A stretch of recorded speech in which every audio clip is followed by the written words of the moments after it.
What's up, everybody? It's time for the YadaCoin show.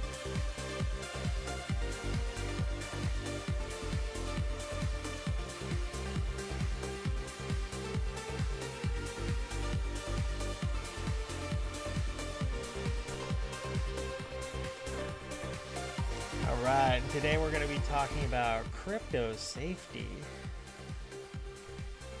How to stay safe in 2026. That's really the question. Because where is crypto going without crypto safety? The main questions with self-custody, well, the main questions are self-custody.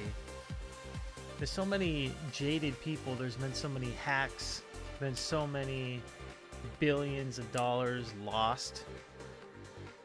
It's just been a bloodbath. And where are we going to go from here? You know, we can't keep going with the same standards that we have been living with, where you have these overcomplicated recovery processes, you have these overly complicated systems that make it easy to steal from you. It's complicated, it's confusing, and hackers have an advantage.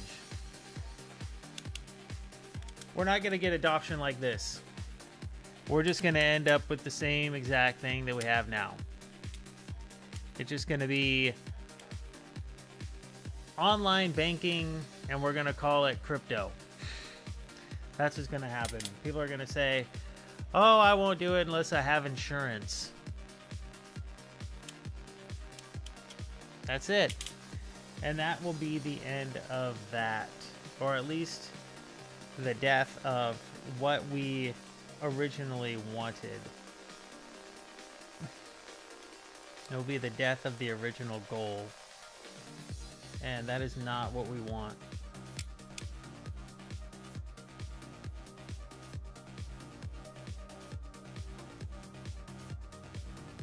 Our wallet gives you training wheels. That is what our wallet does. If you know nothing about crypto, our wallet gives you training wheels. You scan QR codes mindlessly, and you don't have to think about it. And it's virtually impossible for somebody to invade that process and gain access to your wallet. That's really the truth of the matter. I think a lot of crypto right now relies on the user taking some initiative or, you know, educating themselves. And unfortunately, that just isn't going to appeal to everybody. Not everybody wants to learn. They want to be trained.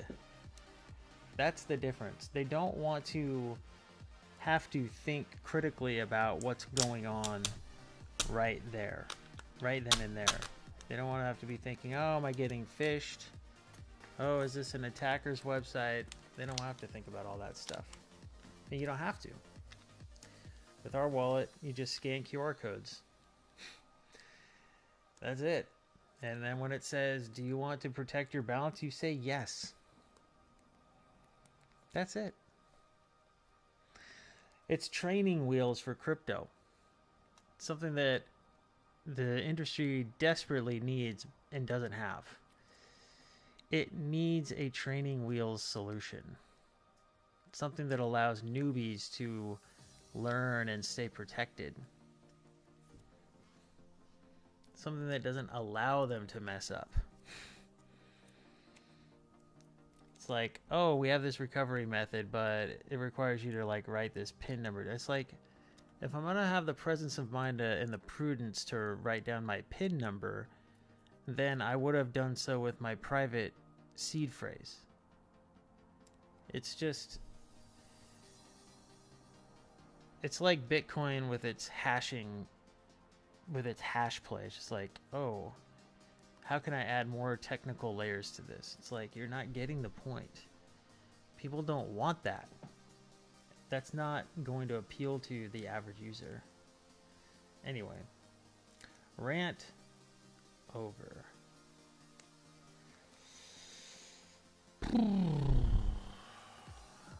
Okay. Let me make some announcements here real quick.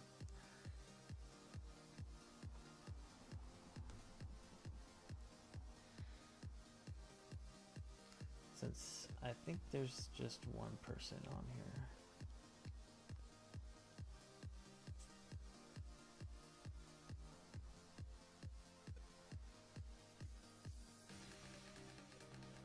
I also heard that crypto content is gonna get the cold shoulder.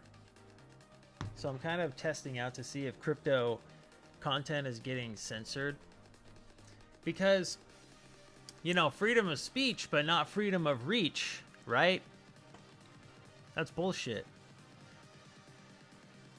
If you don't have freedom of reach, you don't have freedom of speech. If you're controlling the reach, you're controlling speech. How are you? It's like,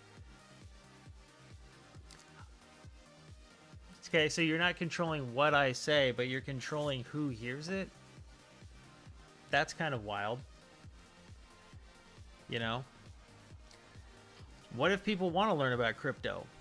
You're actively denying them? See, that's the thing. It's like, it's one thing to not recommend it outside of the crypto world, but if they're looking for crypto and they're typing it in and you're hiding it, then you're a piece of shit. You're dishonest. And you're manipulating the people. We don't like that. And that's why we're making our own platform. Even though, you know, everyone says, oh, X is free speech now. No, it fucking isn't. No, it isn't. It's freedom of reach control. If they don't want you to see something, you won't see it. Why the fuck do you think when you go and search for whatever it is, everything that you see is 12 hours old? You know, they're or at least 12 hours old. Everything they show you is algorithmically curated. They are trying to give you what they think is going to be the most interesting, but also in line with their objectives. Right? So it's not just about you and giving you what you want. It's also about getting what they want accomplished. This is why we need a platform where the searches are carried out with AI. This is where I think AI could be very useful, like an AI agent searching the blockchain, essentially looking for content that it feels would be relevant to you. So you would have your own personal agent looking for content on the blockchain for you.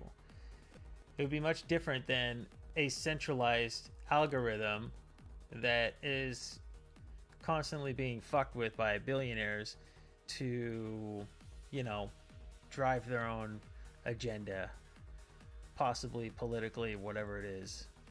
Maybe it's for business. Let's not act like this isn't happening. This is 100% happening. You can actually look up a few stories.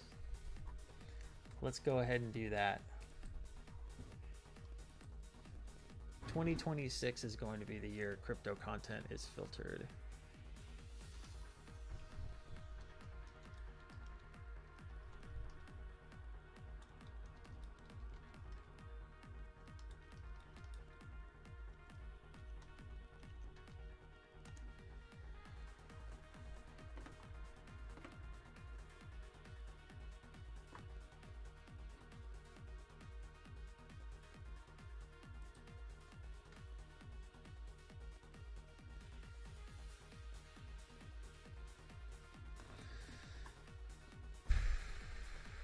So let's go ahead and flick this up here.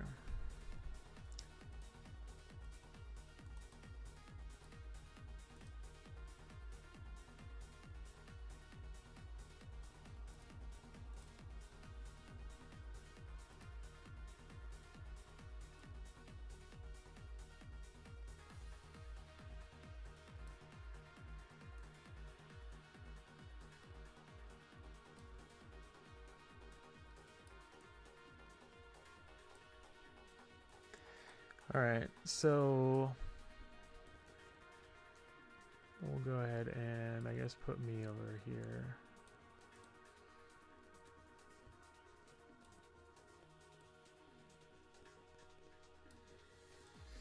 All right.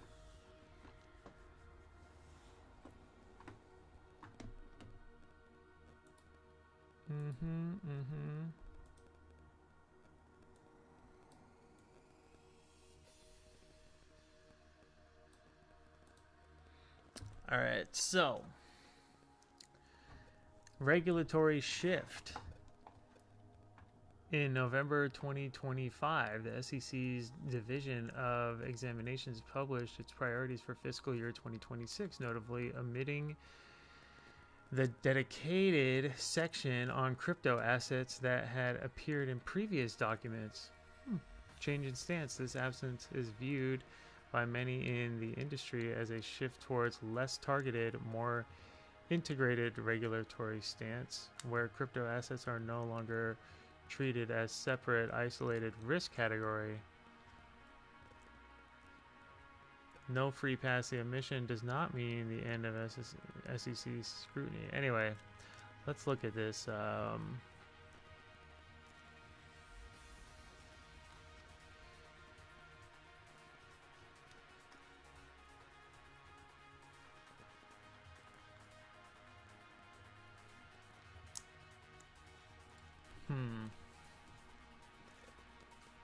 Bitcoin market.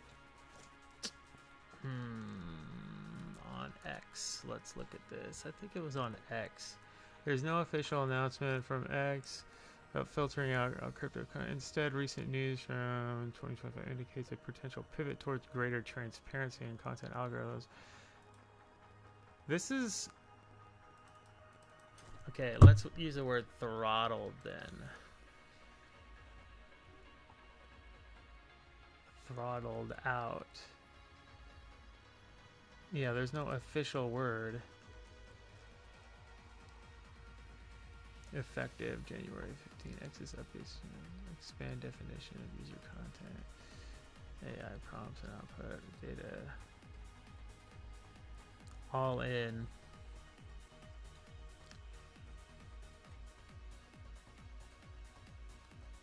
Don't overthink it.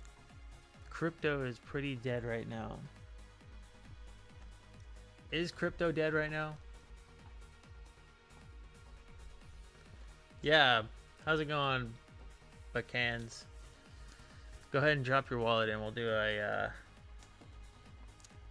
airdrop. Anybody else that wants to get in on the next airdrop that'll be happening here in a couple minutes, go ahead and drop your either YadaCoin wallet or your Binance Smart Chain wallet, and we'll do an airdrop.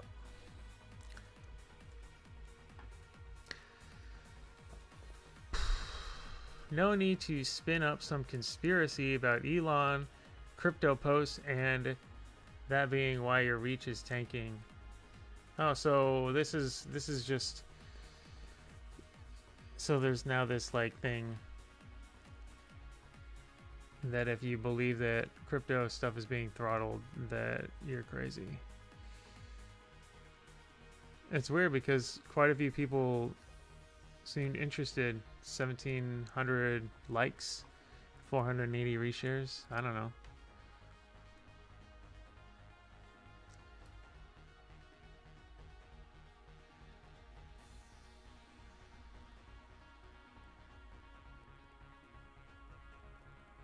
Crypto trading as of December algo update. Anything that smells like crypto is quietly throttled into oblivion. Once my posts get a few likes, replies, less visibility overall. Post a chart with a price target, 80% reach drop overnight. Yeah, I mean there's no like 80% drop overnight. That's not gonna happen just due to, you know, your content not being good. It would be more of a slow degradation over time. You know, and then they like to gaslight you like you're insane. They've already said it, that freedom of speech is not freedom of reach. So that was just it for me. It was like, okay, so you found another angle to, you know, potentially censor people. It's ridiculous.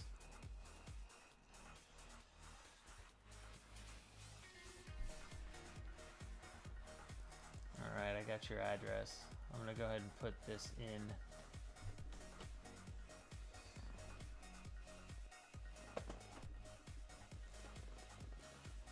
I think I forgot a couple things. I might need to go grab the wallet.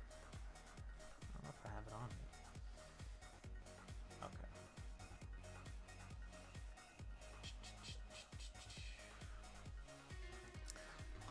All right.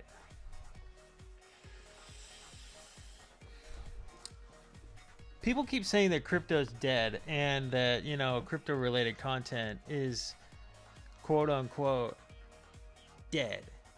So what do you guys think is still interesting in crypto? What's your perspective on this? I want to know from the audience. Like, what do you guys think about crypto right now? Is crypto dead? Do you just not trust it? Are you still grinding? Are you trying to keep the dream alive? Like, what's your guys' goal? Like, what is your goal with crypto? What's your intent? What do you guys want to do with it? Where do you want to see it go? And where do you see it going right now? What do you think the general consensus is? What do you think that people think about crypto in and outside of the industry?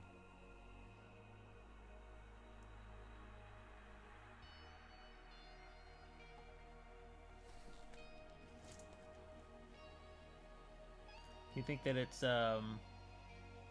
pretty much finished?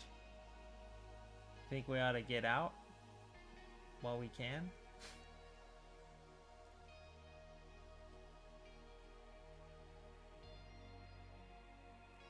Maybe this technology has been ravaged by people who wanted to see it fail, so they manipulated the market so that people would get their money taken, so that they would be jaded, and that would destroy any trust or faith in the system. I mean, if I were a fiat currency, that's what I would do. Or do you think they just got lucky and that's what happened on accident? What are the chances? Right? What are the odds that that happens? That all of a sudden we are back where we started and they're in complete control again, and they have a complete monopoly, and they have all the say and all the authority and take all the fees. What are the chances that that system ends up in control again? Gosh. I personally believe that a lot of it has to do with the fact that crypto people are not willing to control crypto. They have this misnomer that everything in crypto, just because we have the ability to control everything, that we should be controlling everything. Or sorry, that I said that the opposite. That we have the ability to have this like completely open and boundaryless system, and therefore it should be that way. And I don't know, maybe some projects should be that way. I don't know. But I think there are also some projects that should definitely have some boundaries. 100%. And you look at the banking system, they have all kinds of boundaries. You look at the monetary system, even in the United States, but any like fiat currency, they have tons of boundaries. They have tons of rules about how you can spend the currency. That's an advantage. That's not a impairment. That's an advantage.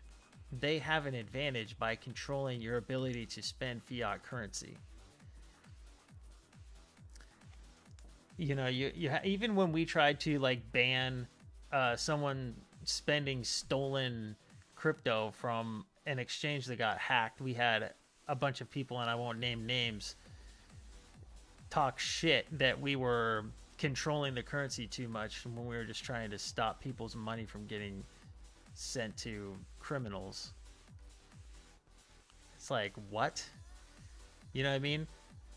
And fiat and the banking system has these kinds of controls put in place to protect people. And you know what? They trust the banks. They don't trust us. So what does that say? You guys talk about adoption, and then you say that that kind of trust doesn't matter. It's bullshit. You know? They have an advantage. They have an advantage of using insurance and using a closed system that they have access controls, and they have the ability to freeze people out, close accounts, all that kind of stuff. It's an advantage.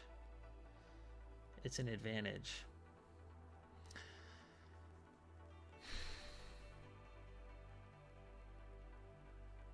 I'm on X. I should be on X. I should be on Twitch too. Did it,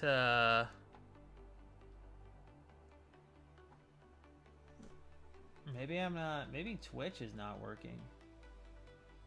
Let's look. Here, I'm gonna, I think something might be wrong with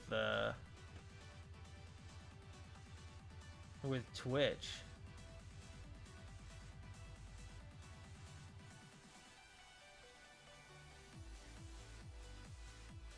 Something might be wrong with Twitch. I don't know. I clicked start stream. Who knows? Only YouTube and X. Yeah, I don't know. Twitch is being weird. Let me see if I turned it off. I don't think I did though.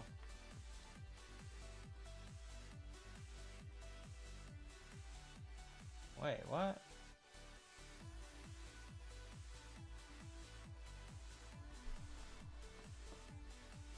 I think it's like, I think something happened.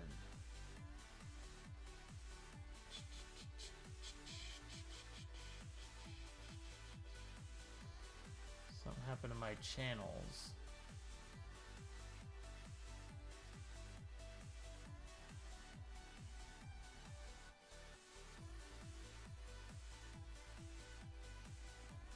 I guess I had to do some OAuth thing. I don't know.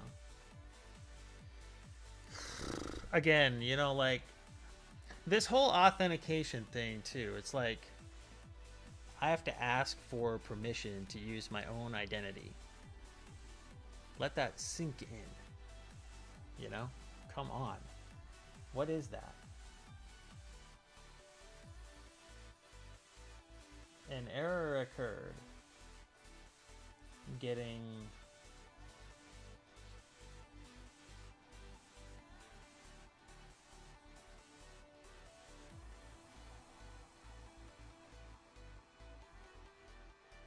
sending data. Streaming. Okay. It should be working now. Alright, yeah, looks like we're on. It looks like we're on.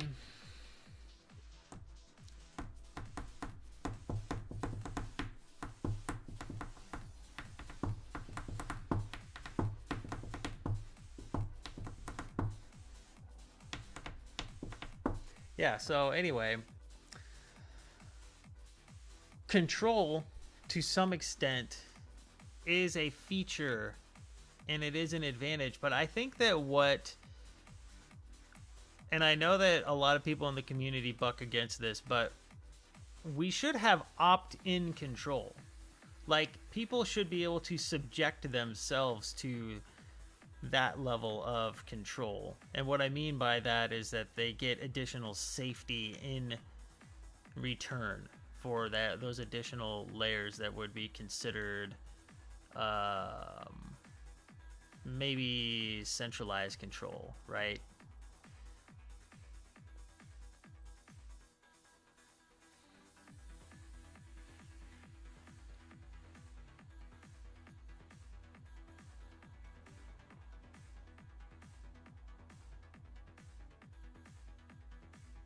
Yeah, I mean, I know it's not the most popular thing in the world, but I just look at how things are going and it's like, well,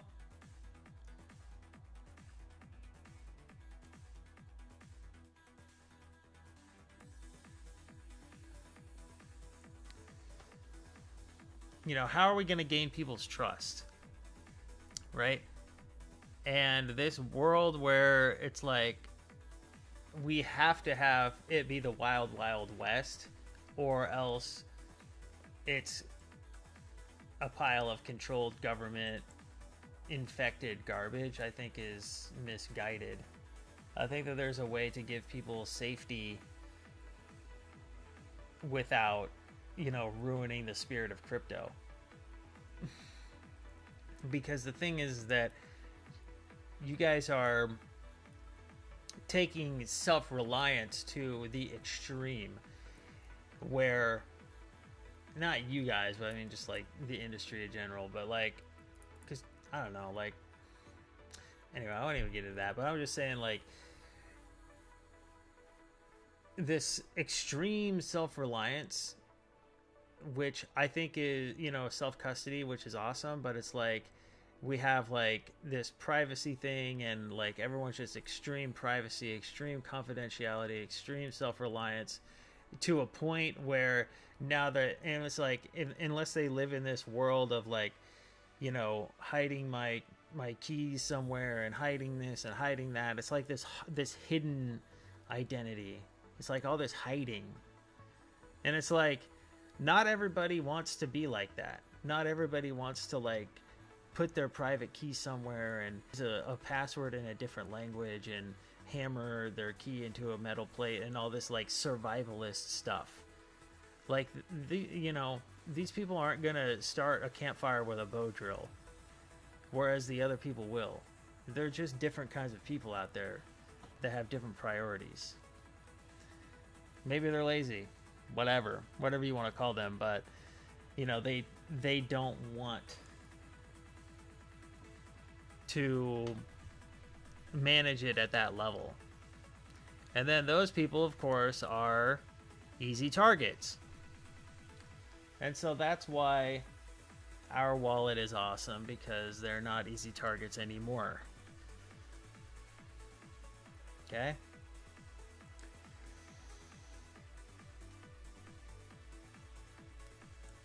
I won't get into the technical stuff of it, but it's like, okay, you do have to give up a little bit of privacy to achieve that, right? So, yeah, it's like there's like I feel like there's two different markets. Like the crypto safety stuff isn't really going to appeal to the hardcore like existing crypto crowd. But that crypto crowd has gotten us to where we are, right? And it's almost like we're just like this fringe technological extremist group in a way. And I think it's like, I don't know. Anyway, I don't want to go too far on that trail of thought. Might be painting too broadly, but I don't know. Tell me what you guys think. Like, what's your reaction to this so far? What do you guys think about all of this? How do you think that we're going to stop crypto from tanking hard? How are we going to get mass adoption without relying on major institutions and huge monopolies that are going to control it anyway? And there you go. Really, that's what it boils down to. Is that everybody wants massive institutional adoption. The exact people that this was built to subvert, supposedly. And then you're now basing your price on the dollar. And they know that. They love that. That's like their favorite thing, is to price everything on the dollar. So, you know, when everything is hammering a seed phrase isn't a bad idea. My paper printed seed phrases are starting to fade and they're stored in my safe. Exactly. Right. But for you and me, that's awesome. And we're all about it. But for average people, if I walk up to them and I say, I'll give you $10 right now, they're gonna be like, why? They'll be like, I'm good, thanks. And they'll be like, okay, fine, no worries. And then they'll be like, well, wait, why? And then the question becomes, oh, okay, well, do you do crypto? Like, I could give you the amount in Bitcoin. And then they're going to be like, oh, never mind. Too much trouble. Too much trouble. Because Bitcoin is like the easiest one. Bitcoin's the easiest option. And it's still not doable for 99% of the people. They won't do it. So it's like we have to really take a realistic look at what adoption looks like. You know, how can we get in on what people currently think about it and sort of, I guess, use that, you know? Take that mindset, that behavior, and I guess, yeah, like kind of direct it in a useful way. Like say, okay, so we know what this behavior is already. You know what I mean? So now we can like sort of gear our product towards that. And I think that, you know, one idea is that, you know, with what I did, it's like, we have QR codes. You just scan QR codes. All you have to do is just make the numbers match and then scan the QR code, and that's it.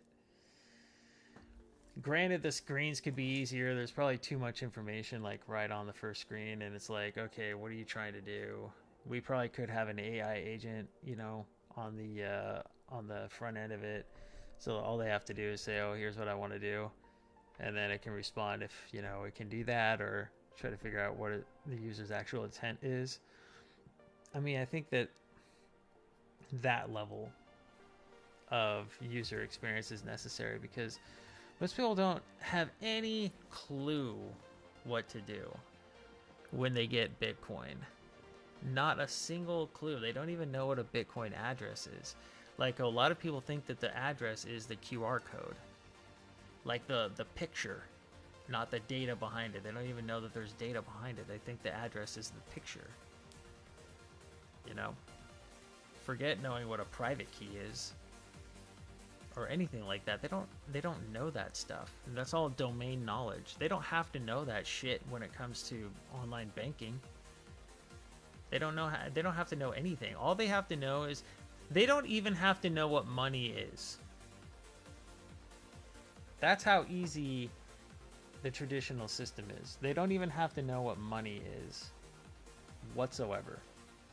They just have to know that this number in their bank is protected by a username and password, and then they get in, they see their number, and that's how much that they can spend on groceries. And all they have to do is take out that card and swipe it on the little machine, and then it says yes or no. And then that's it. And then they go back into their bank and they see that number is subtracted from the number they saw previously. And that's how people know what money is. Most people. So how do we compete with that? How do we compete with that level of ease? That's the real competition. The real competition is them doing exactly what they're doing. The real competition is doing nothing. The real competition is either doing what they're doing now or doing nothing at all. No change. That's what we're really up against. It's not, us against the government. It's us against people. And they've not only is it hard to use, but they've also been propagandized. And a lot of it's valid that crypto is a scam. A lot of it is valid. So how do you counteract that at this point? We're kind of at this like weird crossroads in the industry where it's like the only people that are going to adopt crypto are the people who actually have done the research and know that it's safe to use. Again, you could go up to somebody and say, I'll give you, $50 in crypto. I'll give you $50 in Bitcoin. And they're going to say no because they think you're going to steal their money somehow.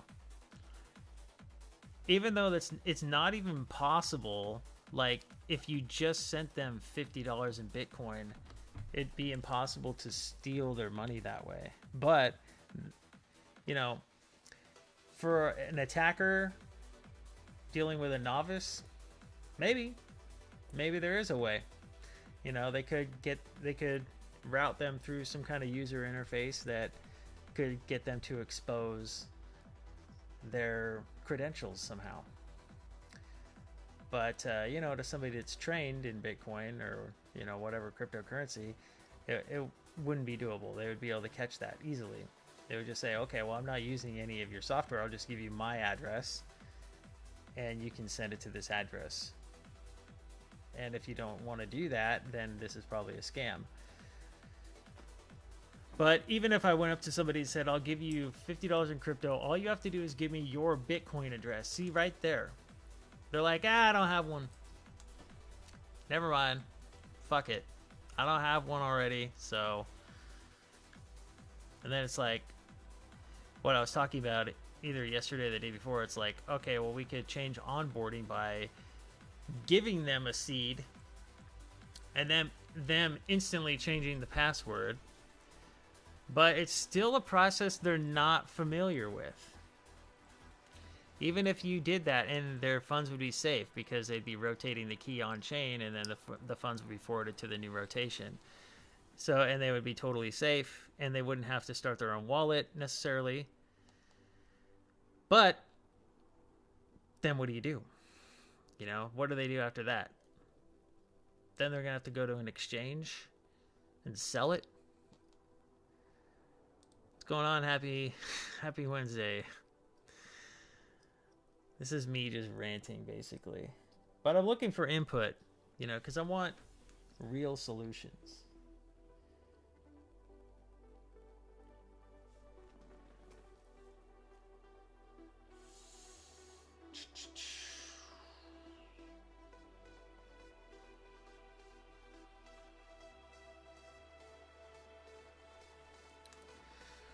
We need to be able to give people extreme training wheels.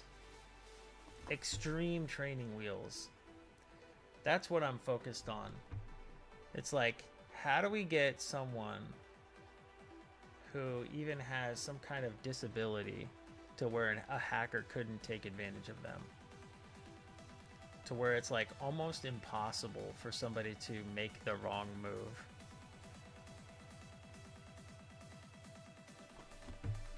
Except for the fact that, see, I think there's a lot of problems with traditional banking though in that regard too. So it's like not like we're losing there. Like if somebody tells, like there's all these romance hacks and scams.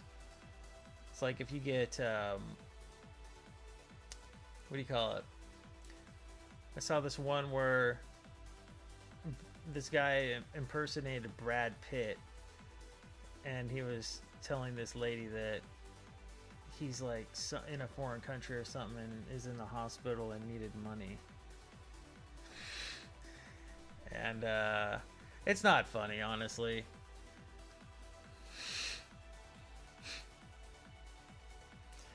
But it's like, yeah, deep fakes, exactly. This one wasn't even that deep, though. But yeah, I mean, you know, they fall for it. And it's like, how do we fix that, you know? I mean, if they give you an address to send to... But it's funny because, like, they that will happen, and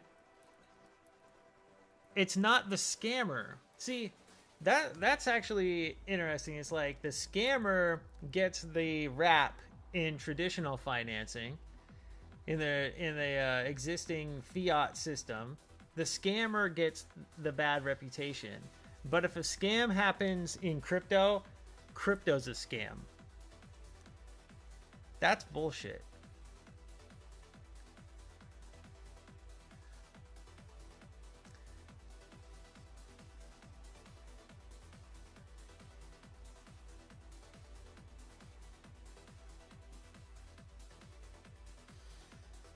Yeah, we do fix it through education. That is true. It's like, hey, if Brad Pitt messages you and he needs you to send him some money, have Brad Pitt contact Center Identity so that he can get verified.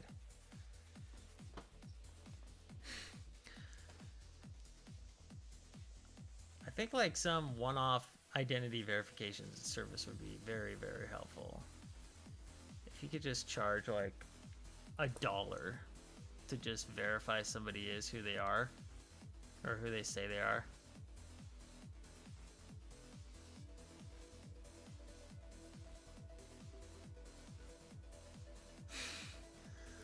I know. I don't like to laugh, but I'm kind of like, fuck. It's like, I can't, I mean, I want to protect them from everything, but it's like you're dealing with digital identity, right? So everything is naturally an alias. You know, like your password, your username, everything is an alias for you. You know, it's funny because it's Brad Pitt, exactly. That's true. That's a good point of clarification. Yeah, I mean it's so extreme. And I guess you kind of think about, you know, like what if Brad Pitt was actually talking to your mom or something? What if it was actually real? You're like, I don't know. It's kind of like sad in a way. Kind of reminds me of like Requiem for a Dream, where like she thought she was going on television or something like that. She's like, I'm gonna be on television. And you're like, oh man. And she's like kind of out of her mind. Yeah. How do we stop people from targeting these people? You know, how do we do that? How do we recognize what...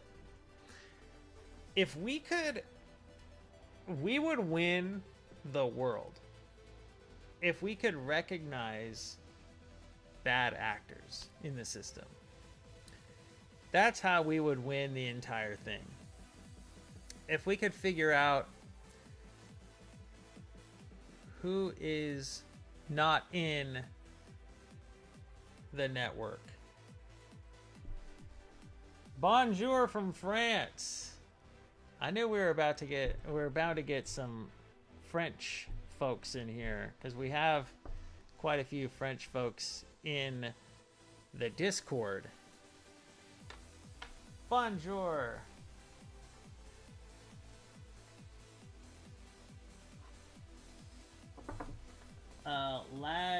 La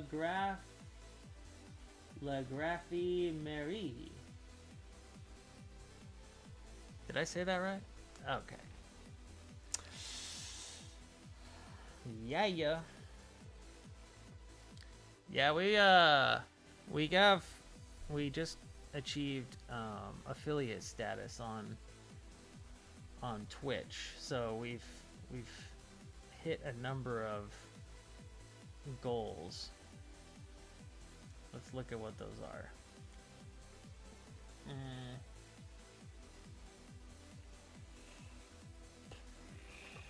What were those goals? My view. Oh. Creator dashboard. I don't know. It doesn't show me. Let's go here back to Twitch.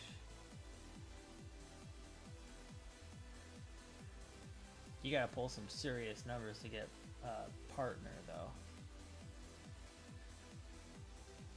Creator dashboard. Home. I don't know. It showed earlier what I did. I don't see it now though.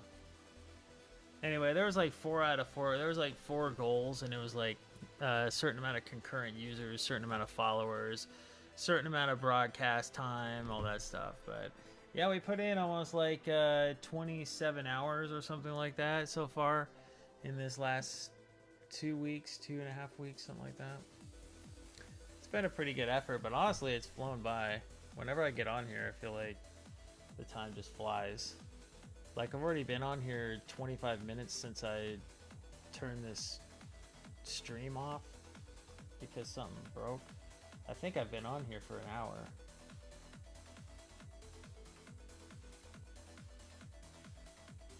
But yeah, I mean, maybe our social graph stuff is where, you know, is where we can really make some progress. You know what I mean? Because like, well, what if we say, okay, grandma, you can't spend money with anyone outside the United States? You know what I mean? Is that really that crazy to do? And this is where you'll have the purists be like, oh, well, if you can allow that, then you're gonna, you know, you're gonna hamper everything that crypto is. Crypto is supposed to be limitless and boundaryless. I disagree with that. I think that we need to control what we can control things without hurting the integrity of it. And I feel like the word control just scares people. Like, they just have this like reaction to the word control. Like, someone at the top is going to be able to control it. What I'm talking about when I say control is that we need to put in like consensus rules into the blockchain itself that controls which transactions can go where, right? And these are rules that determine what transactions and blocks are accepted into the blockchain, right? And so everybody gets to vote on those rules.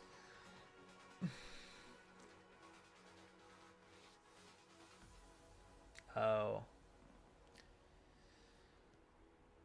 Yeah. That is true.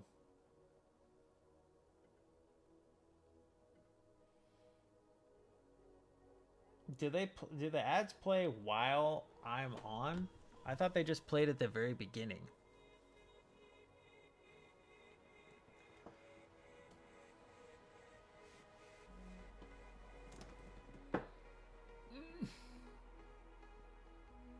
Anyway, yeah, I think so.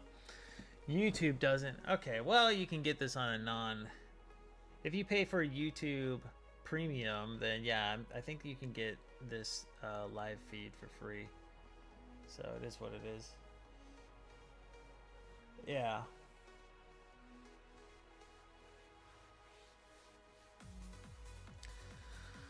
But yeah, I mean, it's like everyone's just kind of like hanging on and surviving in crypto.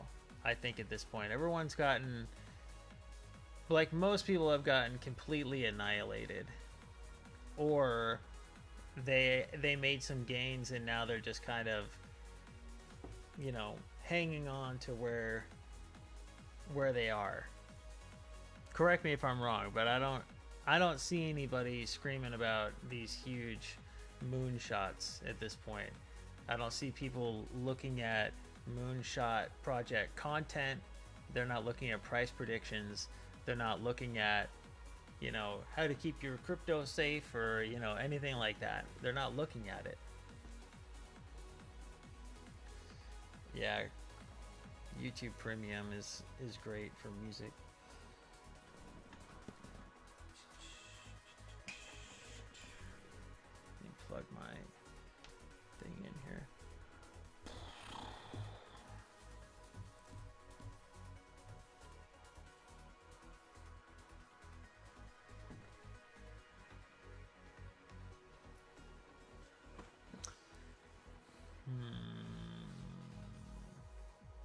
Yeah. So, yeah, it's one thing to be like, okay, well,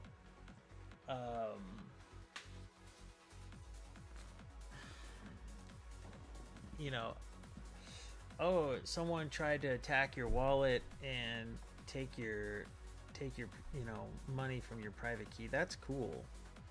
That's great. And maybe I'm looking a little bit too far beyond now, but I don't know if that really gets people necessarily super excited, because I don't know, because it's like it doesn't really beat, it just kind of gets us up to where traditional financing already is. It's like, okay, good job, now you're just like online banking, you know, because they have other tools up their sleeves.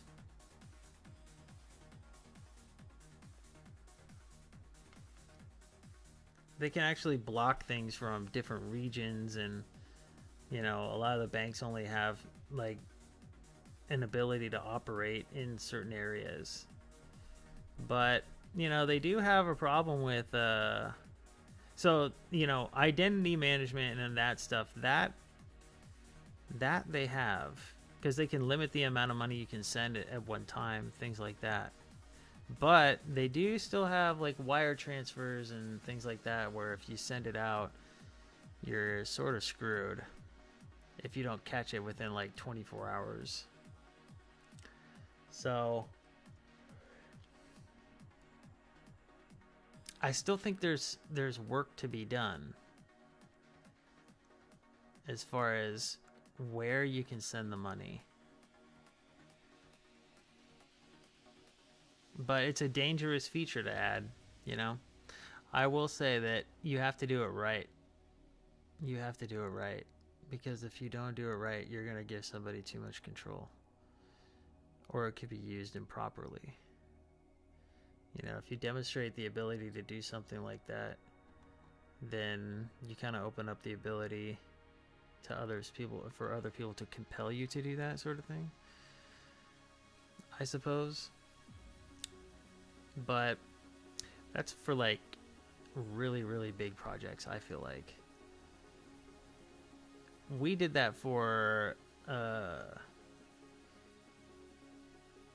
what was it, Zegex, because we could, you know, like we were small enough to do it, and we had everybody in the Discord on board and took a vote on it.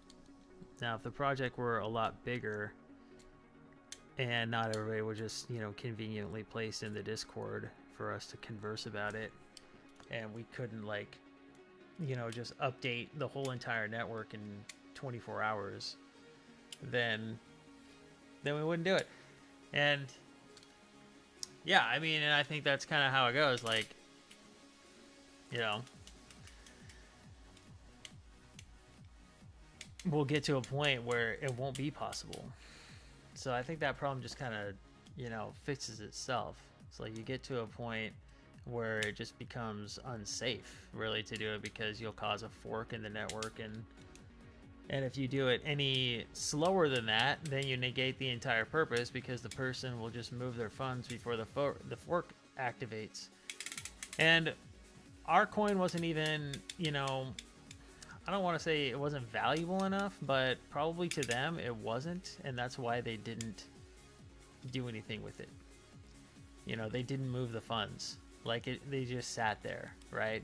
And so we really just moved them because I knew they weren't gonna move anyway, but just in case, want to take that extra step to ensure they didn't go anywhere. But if they wanted to move them, they easily could have. They had so much time to move that money, So anybody that's like saying we stopped them or did like this huge draconian overreach, they could have gotten their money. They could have sent it out. They could have done anything they wanted. They just didn't.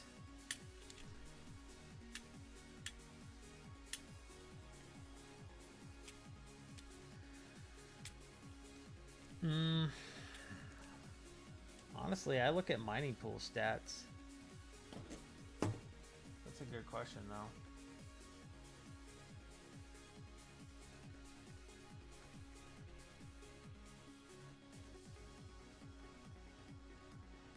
Yeah, mining pool stats .stream/YadaCoin. And then also you can go on to, and then there's like Yada exchanges. And then also you can check out PancakeSwap. PancakeSwap.finance. What else is it? I think that we have, I think it's on our main website. Yeah, you can go to YadaCoin.com or .io, and then click the Buy Yada Now link, and then that will take you to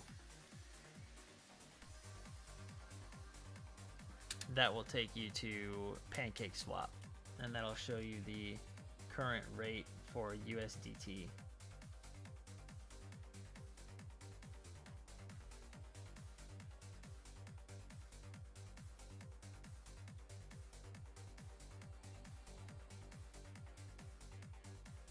Let's look at what, so it says high risk coin on, it still says that. It says medium risk. Ownership not renounced. Token owner hash has hash not renounced. What does that even mean? Oh.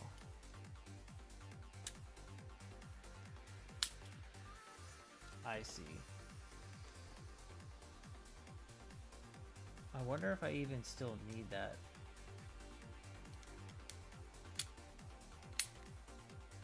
For YadaCoin.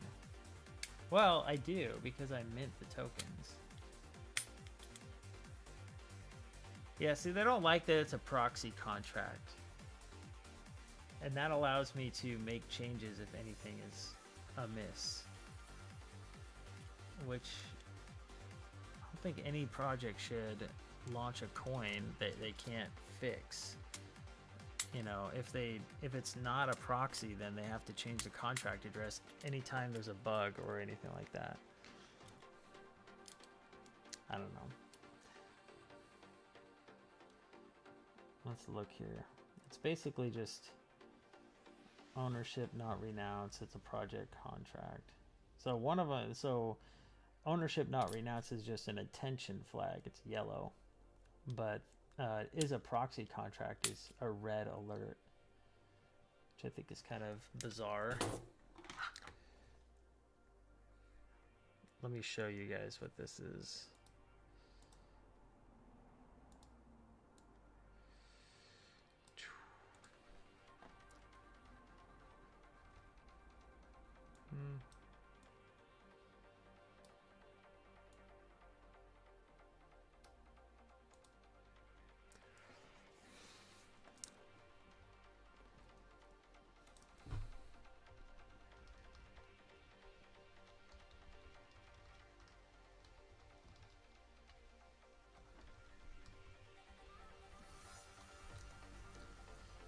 Mining pool stats.stream. So, you know, since I've started streaming, I really haven't talked about our L1 at all. I mean, we've been chugging along just fine for so long that I'm kind of like, oh, okay. Huh, that's weird. We had peaked it late. We had a 7 mega hash blip there for a second. We have 114 workers, maybe miners? Not sure if that's workers or miners.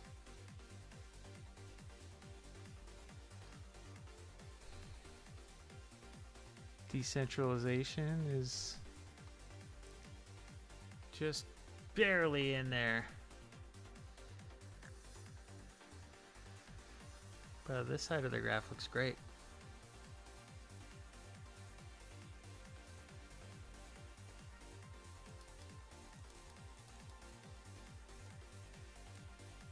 Let's see here.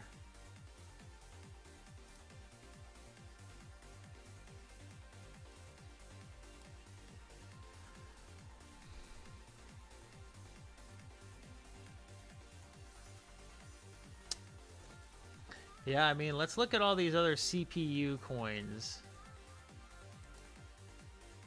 that are random X variants. Virel.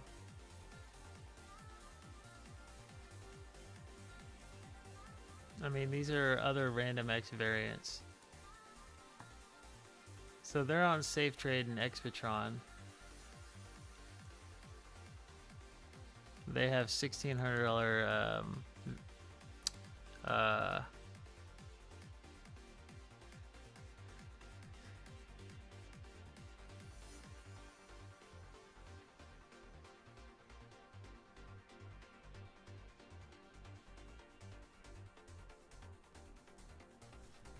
yeah, I don't know. Maybe it's wash trading? Because, I mean, by all appearances, they don't seem to have as much traction as we do. So it's like, why do they have more volume than we do? Maybe somebody can explain that to me. Because I don't get it.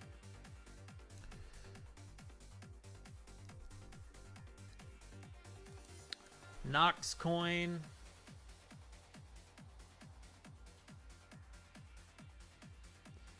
Okay. They have more pools, but they don't have more hash rate.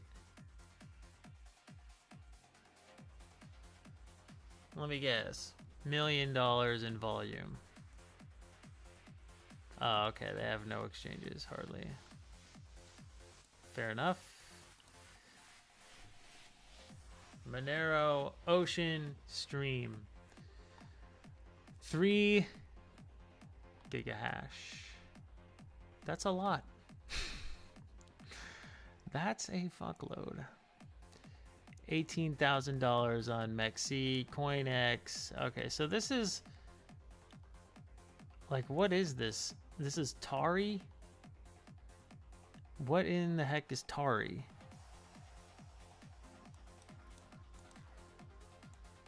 Is it really just all about...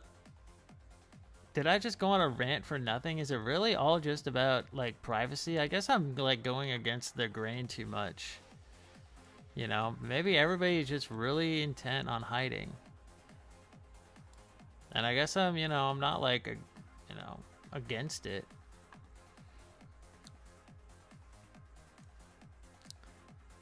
Do they... It's like, do we know that owning crypto is just inherently morally wrong?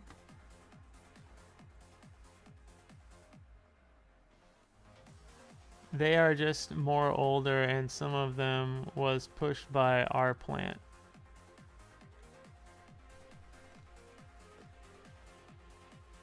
What's our plant?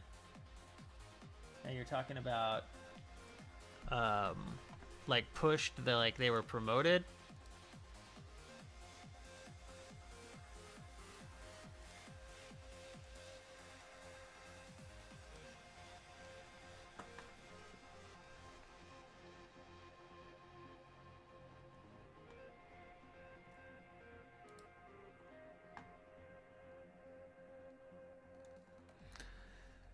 Because I mean, 18,000, 4,000, 86,000. I mean, these are numbers, you know. And that's a project I've never even heard of until right now. And apparently they have another algorithm and they have 136 mega hash. It's like, how the fuck are they doing that? These look like the same markets though. I guess it would be. All right. Yeah, so they support multiple algorithms for the same coin.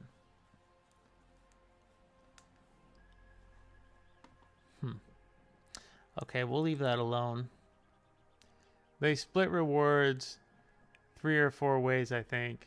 And you can merge mine with XMR. I think Tara uses GPUs also.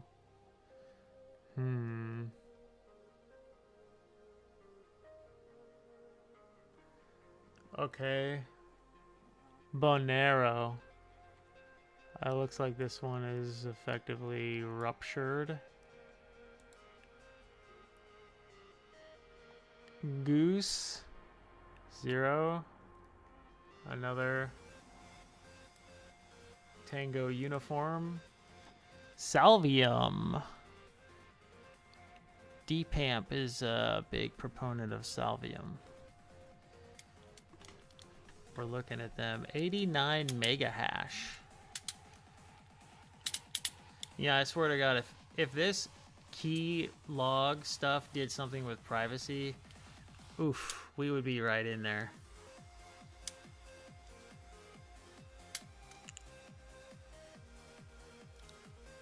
Maybe I'll do something like that. I don't know. I'll have to think about it. It's too tempting to go the privacy route. I mean, key rotation kind of already lends itself to something like that, but it's like, how do we make that jump to the next key without, you know, providing a UTXO trail to it? That's the challenge. It's because even when you rotate the key, it looks like you just sent it to somebody else, but if you have a key log, then you can tell that it's the same person.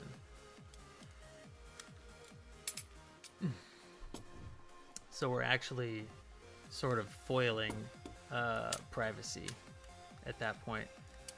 But that's the whole point of like the training wheels aspect of it, you know, securing your crypto. So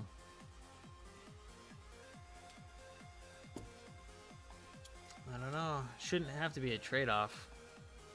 Seems like you should be able to have that protection with the privacy, you know? If I wasn't behind Starlink's GNAT cannot host anything, I'd run nodes. Oh, interesting. Network address translation. What is the G part? Global?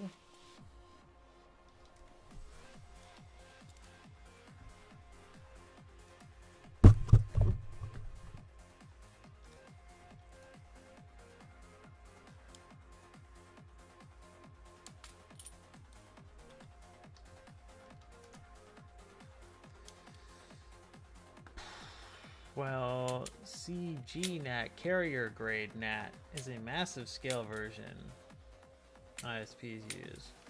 Alright. Okay. Carrier grade NAT. Salvium's thing is they are MiCA compliant.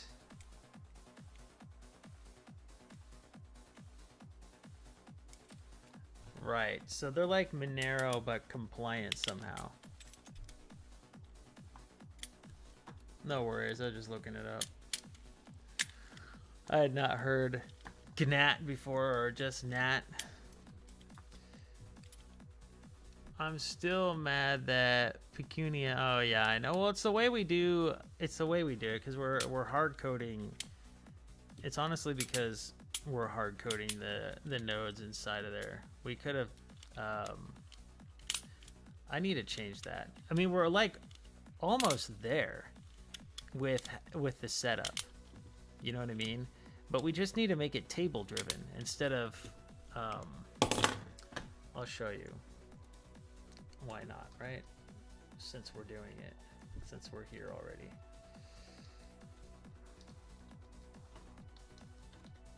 I wish somebody would take this off my plate and just do it.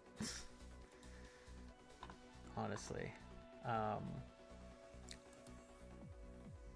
With AI. There's so much that can be done with AI now.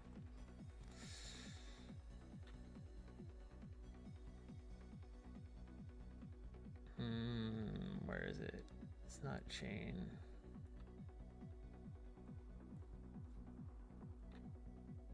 Nodes? Yeah. So this is our nodes file. So this basically just says, if you look up here, it's like, these are all of our seed gateways, service providers, and seeds. So all the seeds talk to each other. It's just like a hierarchy. Seed gateways connect to the seeds. And it's just like the name implies, it's like a one-to-one connection with a seed. So a seed has connections with every other seed plus one connection with a seed gateway. And then a seed gateway can connect to many service providers. And so the seed gateway is a gateway to that one seed for all those service providers. So it's basically like a way to make it so that all of those seeds do not have to connect directly to all of the clients that the service providers would. So in effect, we can multiply our network out like several times over. It's a scaling thing. But anyway, we have these block ranges. Okay. So it's like, okay, it starts at this block and never ends. That's what none means. So it's like it starts at block 477,000 and never stops. And that's what Yada C3, and this is their identity information, their username, signature, and blah, blah, blah. So that's how they authenticate with each other.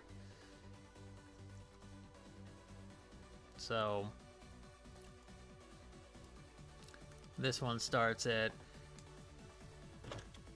530,500 and never stops. I think we have some that do stop, or they have like start and stop ranges. But anyway, oh yeah, this one starts and then stops it. But yeah, I mean, this is something we could do easily. I feel like relatively easily on chain. And if we did do it, then I think Pecunia would add us. I just don't think they like the way that I did this. Which I can't say I totally disagree with them. Probably need to take the next step and make this table driven. So that people can just like, you know, start something from the wallet and be like, you know, this is my master node or whatever. Anyway. Yeah, there's a lot of AI tools out there that... okay. Yeah, Microsoft's like .NET type stuff. Grok. Yeah, Grok is my stuff. That's where I go right now.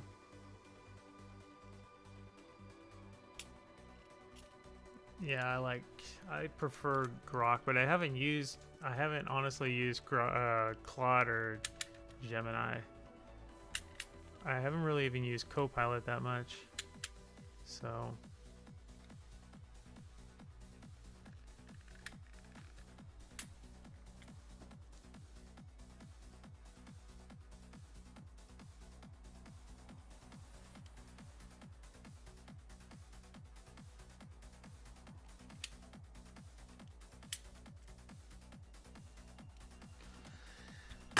Anywho, but yeah, that would require updating the legacy wallet, which I really don't want to do. DeepSeek Coder is very good. Oh, DeepSeek. Yeah, I forgot about that. I might have to try DeepSeek. Isn't that local? Can't you make that locally? Doesn't even need to run anywhere. Anyway.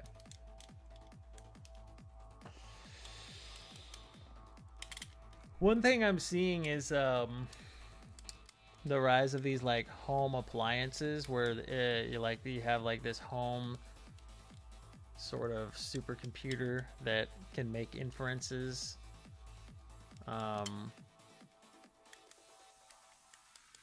Yeah, just completely locally, completely offline.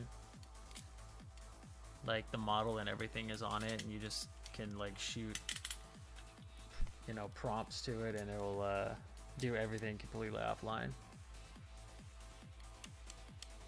Yeah, exactly.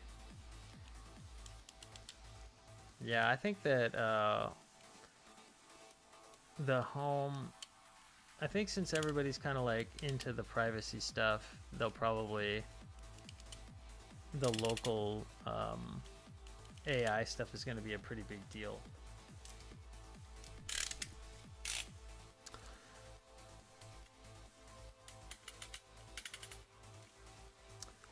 Even though I think that hiding is a dangerous game, I don't feel like, it's like, why do we just need to hide? Why don't we just talk to our government? Why can't we just go and lobby for our own rights? It's like, seems like we should be able to do that.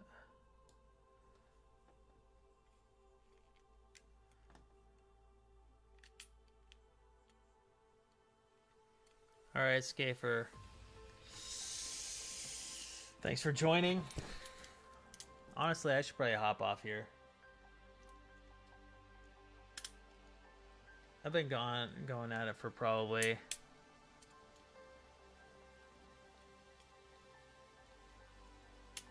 I don't know. What's Olama? You got them all on Olama?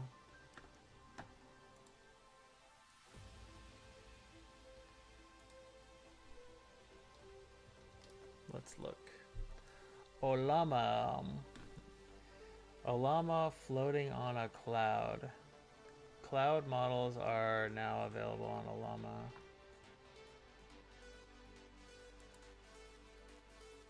Hold on, let me look at this.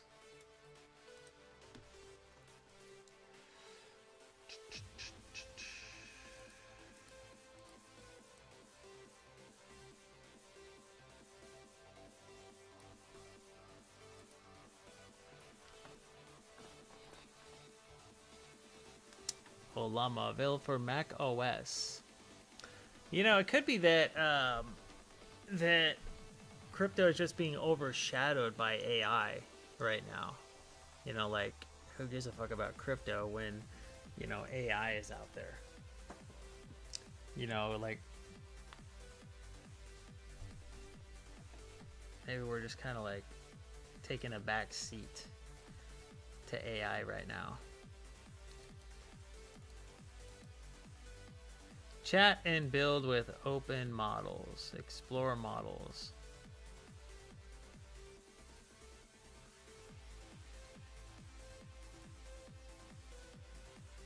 What do they do? Nemotron Nemotron 3 Nano. A new standard for efficient, open, and intelligent agentic models.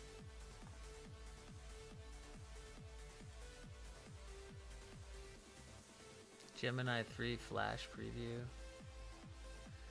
Frontier intelligence built for speed at a fraction of the cost.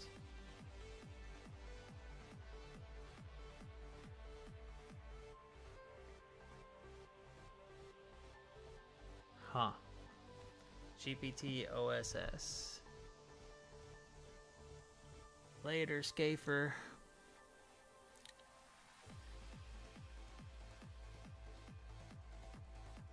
Later.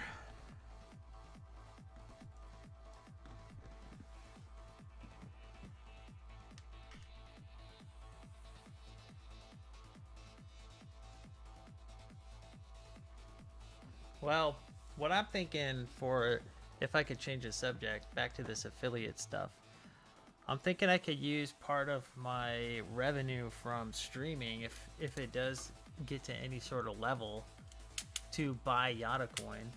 So there's that. I mean, you know, it's nothing. It's not a huge, you know, illustrious goal or anything, but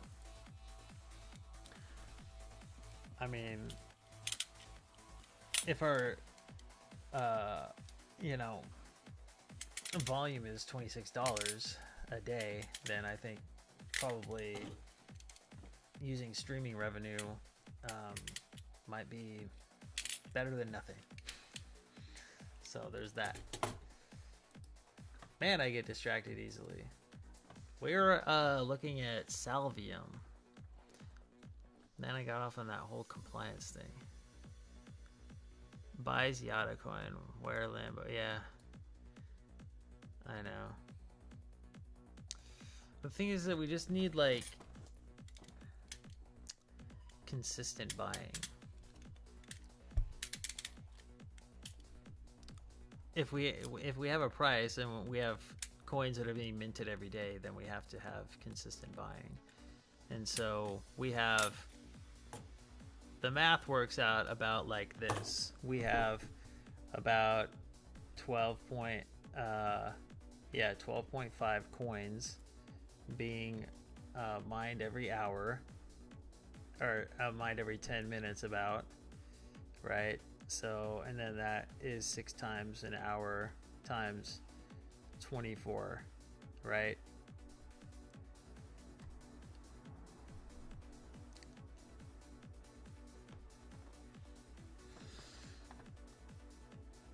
Let me just make sure that's right, because that doesn't seem right. Okay, so 12.5 coins. No, times 10. No. That would be, no, it's 12.5, 6 times an hour, times 24. Right, so it's 1,800, right? So then the math is 1,800. So 1,800 coins, 1,800 Yada coins will be available for sale every single day. 1,800 coins. So to be able to afford that price, like right now, we have to have at least $18 in volume to support 1 cent, assuming that all coins that are mined that day are sold instantly. Just to be able to keep the price from dropping, we have to spend $18 buying those coins. So likewise, if we want to do 5 cents, we have to spend $90 to maintain, $90 a day to maintain a 5 cent price, in theory, if all coins are sold that are mined and no additional coins are sold. But, you know, obviously if we get to 5 cents, probably some people are going to sell some additional coins perhaps.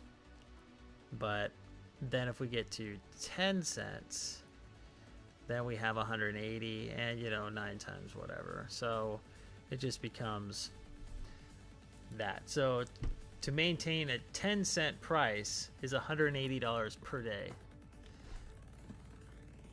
You know, so we have to figure out a way to make $180 per day. As a crypto project, I feel like that shouldn't be that hard. You know? I don't feel like that should be a challenge. You know, but everybody is so privacy thirsty, I guess, and that's, you know, that's fine.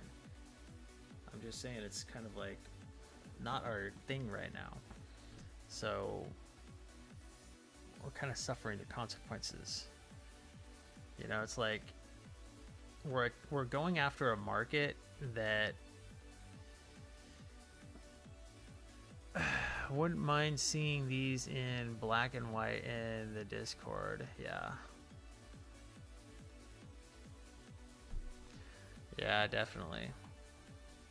Like, what do you mean, like the breakdown of how to support the price? Is that what you're talking about?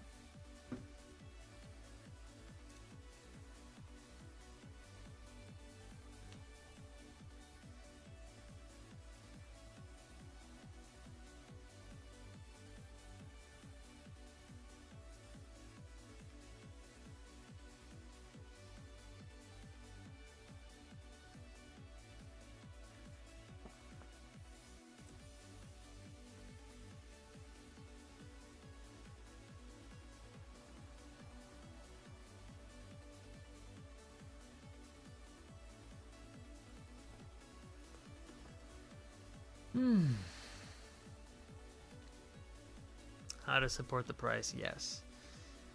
Yeah, I feel like I've done a little bit of that, but yeah.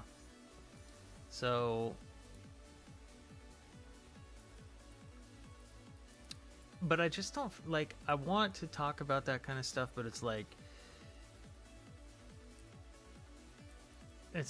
well, then I'm just asking people to buy and like speculate and invest in YadaCoin. You know what I mean? And that gets into some iffy territory, you know, being in America. So it's like, I would much rather us just be a successful business and have people want to use our service, you know? You know, if people were able to, you know, wrap their tokens, or if people had a desire to, like a lot of people had a desire to secure their tokens, then that's where we would make, you know, a good chunk of change, right? Because the current fee structure is 0.1%. Right, so it's 0.001 times whatever. So if they wrap like $1 million to secure their token, so they wrap $1 million of USDT, that ends up being $1,000. So if we could have people wrapping about $1 million, the equivalent of $1 million every single day in USDT, or the equivalent, or, you know, yeah, the equivalent in value in other tokens, whatever those tokens are. If we could do that, then we could support, so we'd have $1,000. So it'd be 1,800 times, what is that? So like 180. Oh yeah, so 1,800. So it would be like,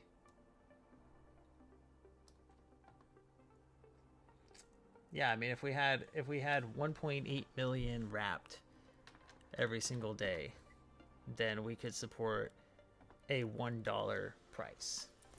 So that's just based on, so that's if, you know, we took all the fees and used those to buy YadaCoin, right?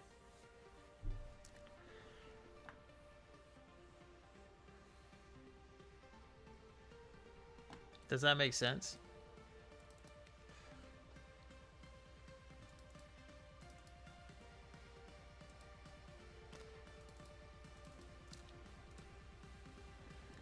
So again, it's like 0.1% times 1.8 million. And this is a product for rich people.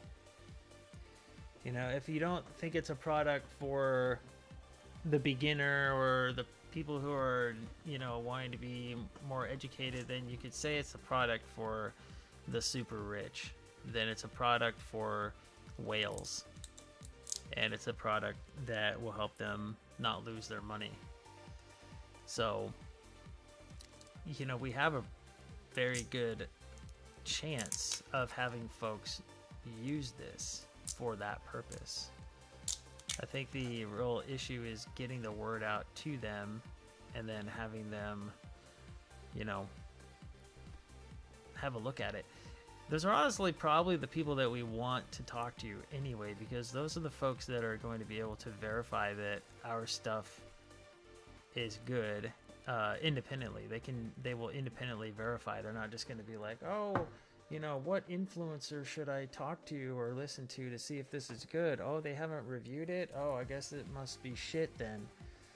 You know, these are the folks that can check this out on their own and know if it's good or not. They can look at the source code. They can check out the hardware and make their own choice. Or maybe even pay people to look into it.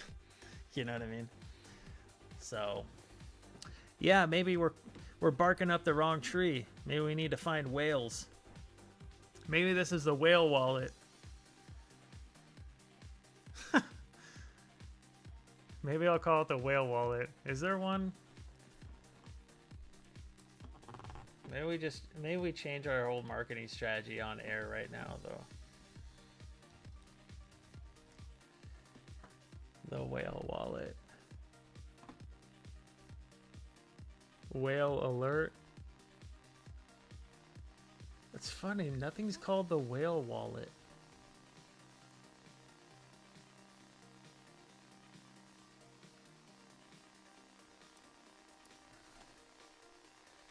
Let's see if whale wallet is available. You guys better not register it right now.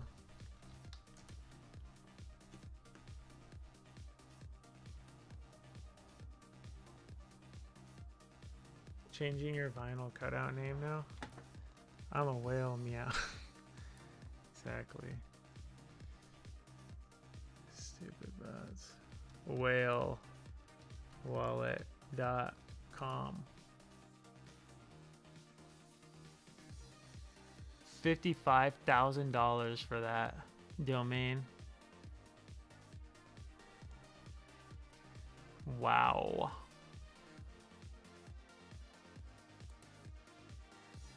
That's quite a lot of money for that.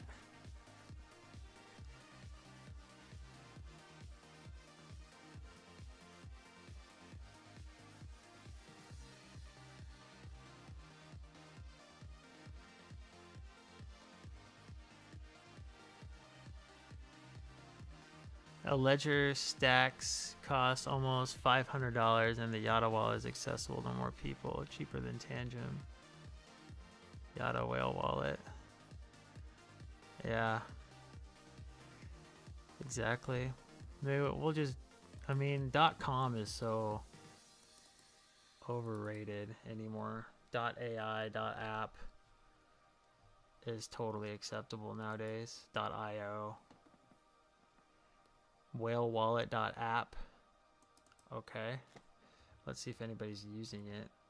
Like they're actually doing something with it.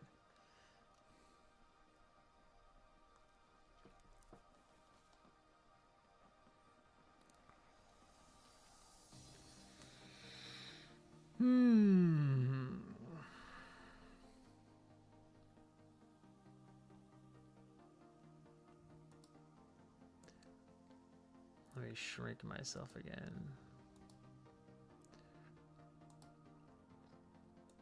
Okay, well apparently it doesn't want to load, so I don't think anybody's using it. Oh, here we go. Watch, it's the best website you've ever seen in your freaking life.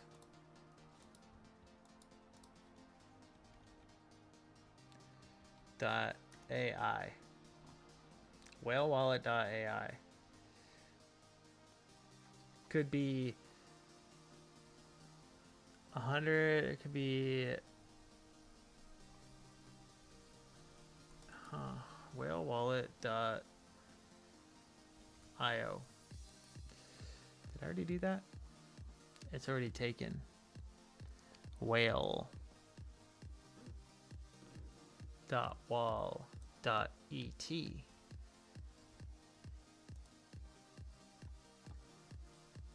It's unavailable.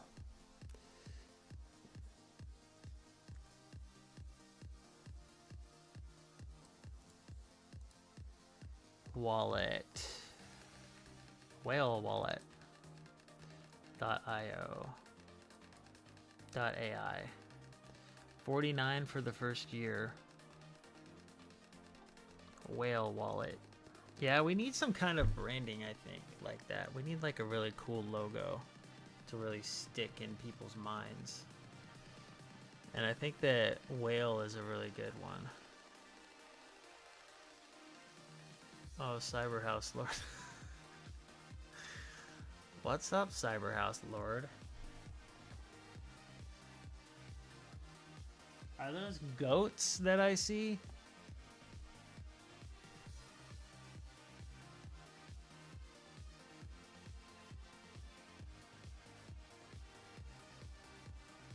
Yeah, goat emoji. Nice. What do you think about Whale Wallet, Cyberhouse Lord?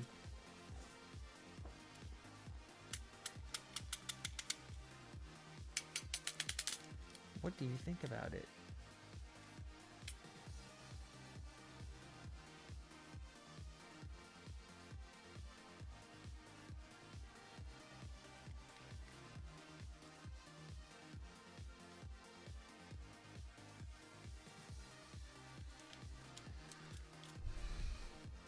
I like the whalewallet.ai. To name the wallet. So basically it's like, instead of framing the wallet or marketing it as like a wallet for, you know, that gives training wheels to people that perhaps don't give a shit about crypto and will only stick to traditional finance like online banking and things like that, we go after like the whale community inside of crypto, and so therefore we call it the whale wallet. And it's made particularly for large sums of money to be wrapped and protected and just essentially held for long periods of time in these secure tokens.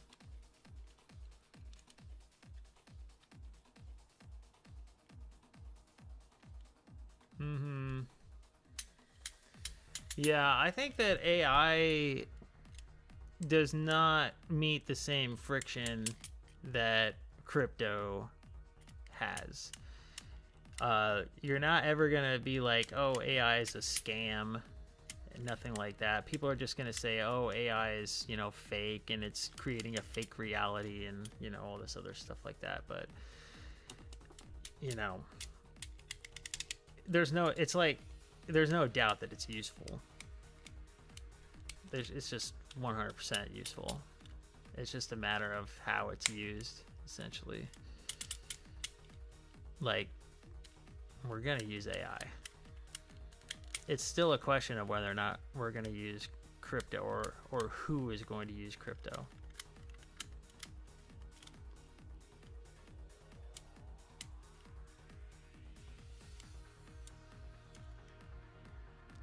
And you know what? The people who want to get involved in crypto and maybe don't know a lot, maybe they want to get a whale wallet. You know what I mean? Maybe that would be attractive. Maybe that would kind of be an ego buy. You know what I mean? It's like, yeah, I'm a whale. Do you know what I mean?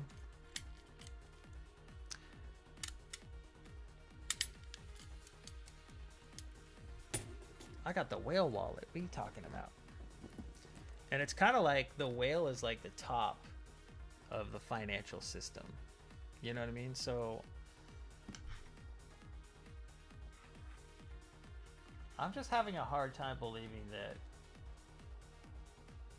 that nobody has named a crypto wallet the Whale Wallet.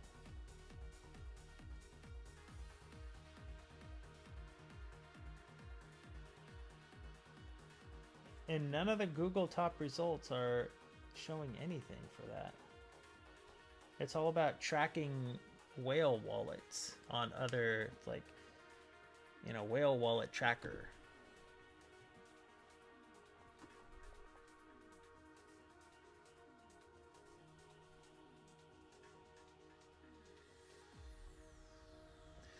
Well, to justify the AI part of it, all we'd have to do is put in an AI agent in the front end, and then you would be able to type in prompts or whatever, and then it would do transactions on your behalf. Like, you could say, what's my balance? It could get you your balance in a chat session. So it'd be easy for us to say AI, and I wanted to do that anyway. So I think getting the AI domain would make a lot of sense for us in the long run.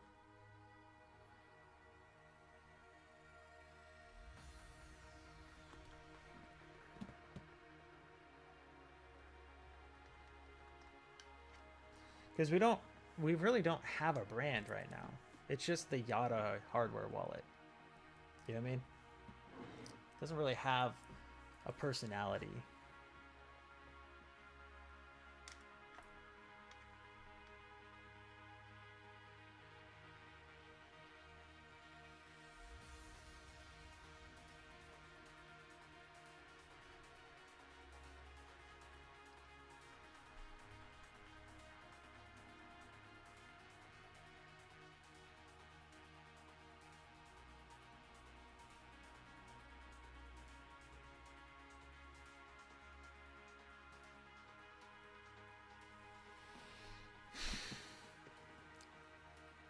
It's only $50 for the domain. True. True.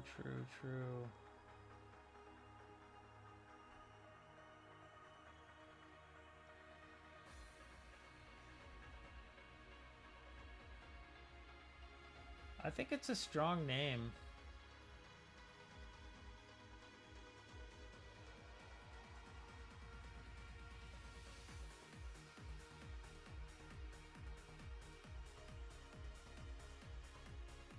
What do you guys think? Type 1 if I should buy it.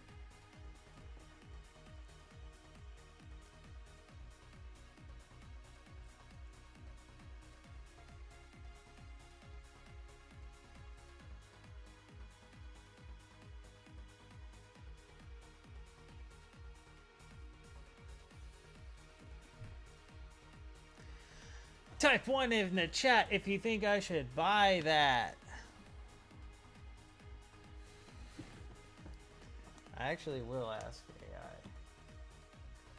Because it does, I've asked it quite a bit about stuff.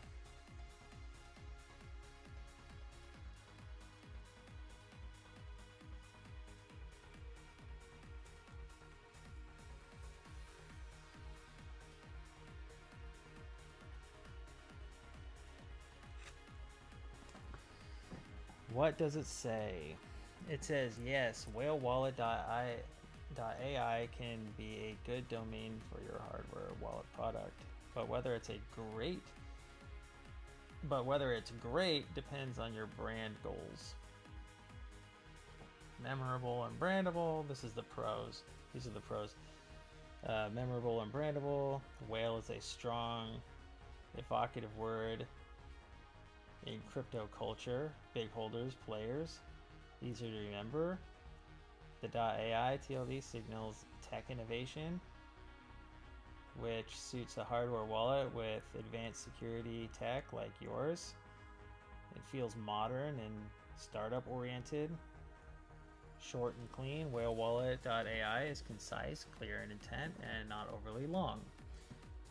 Cons. Potential cons. Whale has strong crypto connotations. In crypto slang, a whale is a large holder. That's great if you're targeting traders or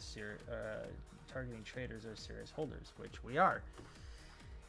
it's less ideal if your goal is mainstream adoption or non-crypto novices.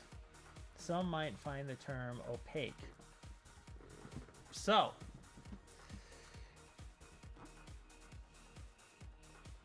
yes.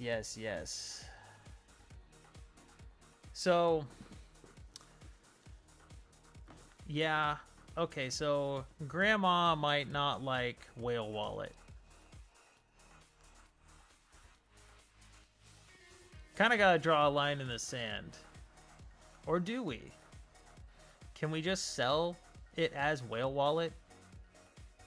I think we'd have more luck selling Whale Wallet first. Getting that launched, like getting that, growing that market. I think we'd probably have better luck doing that than trying to get boomers. You know what I mean? Send you $10. What do you need? Why would I send you $10? Do you need a fucking burrito or something?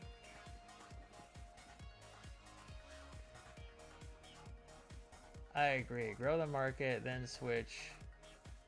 Change the name.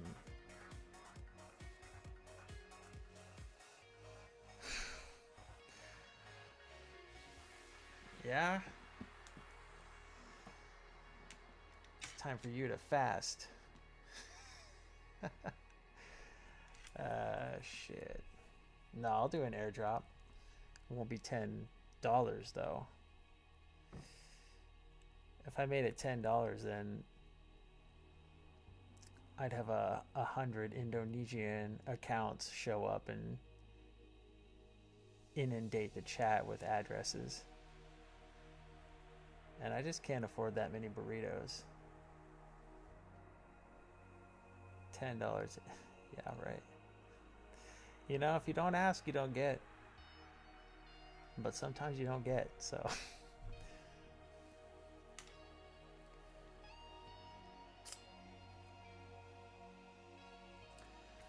Alright. Bro, $10 in Indonesia is a lot. I don't doubt that. I don't know exactly what you could get in Indonesia for $10.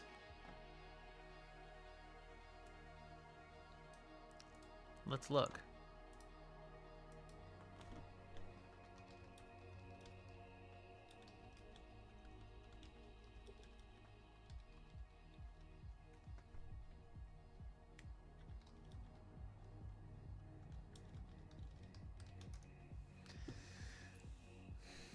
Keep popping in and out. Okay. Thanks, brother. Sure, no problem. You're welcome. For $10, around 160,000 IDR. Sounds like a lot. You can buy several delicious local meals. Oh, it's not like you can't buy a fucking house. In Indonesia, what can I get for $10? What can $10 get you in Indonesia? Let's see. Hey guys, from Jakarta. Actually, I wanted to start a challenge. How much things can I buy for $10 in Jakarta? How much food, how much items, how much... Oh, juga. Snack dari mana, Meter? Jerman. Okay, so you can get like some street food. Just did an intense facial treatment and now my skin is raw. Alright, Cyberhouse Lord bringing a different flavor to the chat for sure.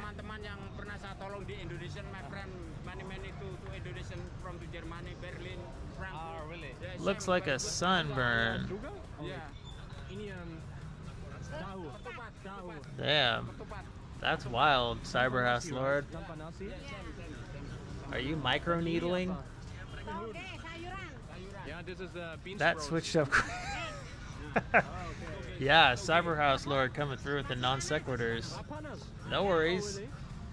Let's look at what we got here. So this is for like $10, I guess.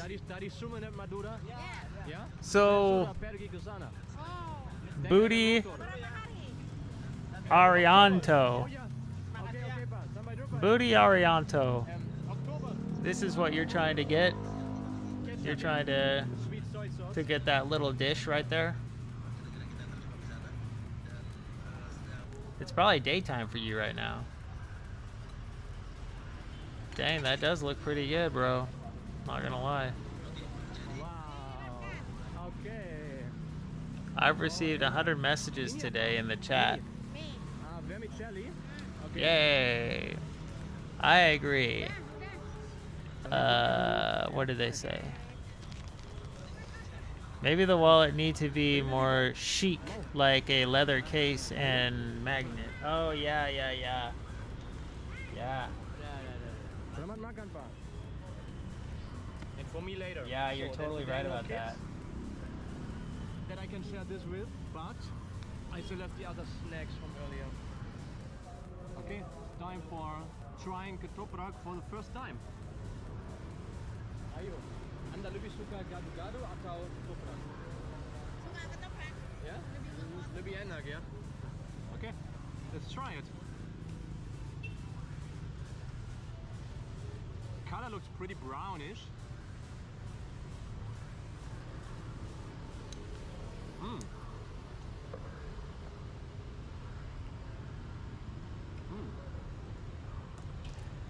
Is that making you hungry? I love it. Are you thinking about But getting there's a that shrimp inside, with your airdrop money? but not much. Not a big deal. He's Or like, maybe it's oh even plain shit. crackers, I don't know. And super fresh bean sprouts. If I you think there's can, no egg inside. tell This you is what. Tofu. Tell you what.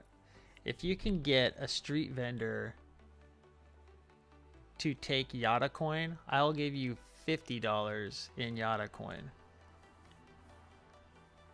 If you can actually get them to exchange directly one meal for YadaCoin, then I will give you basically 50 times what I would have given you. Maybe I think maybe 25 times, I'm not sure. So that's your incentive.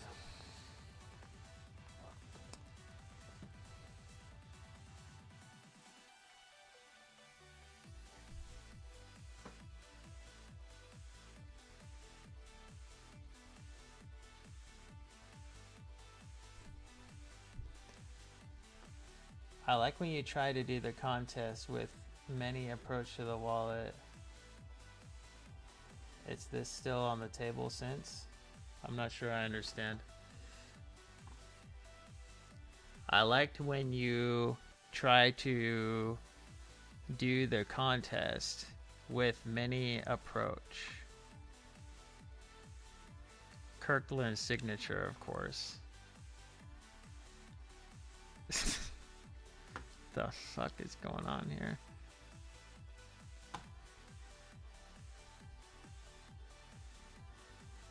They're really so addicting.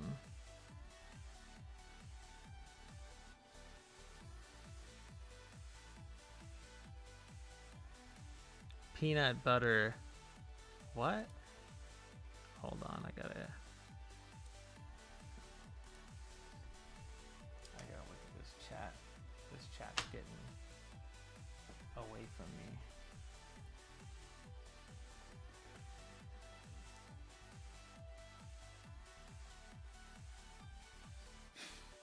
I know. I mean, it's a good problem to have. I just can't like imagine those streamers where it's just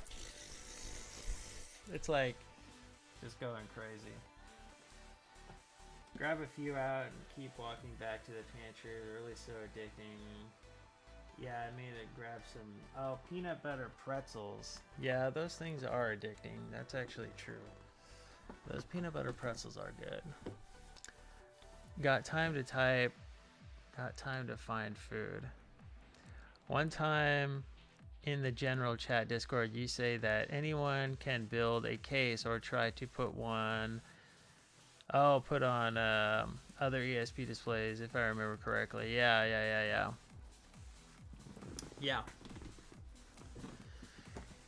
Yeah, I would love to see someone make like an aluminum case, or even like a gold plated case, or like sterling silver. Like, let's be real. You know what I mean? This wallet could be really slick looking. You know, it's just the first. Everything that could be improved about this wallet is really aesthetic at this point. You know, like the technology is already a Ferrari. You know, it's just that unfortunately it's kind of like a Honda Civic right now on the looks department. So we just kind of need the exterior to match the interior.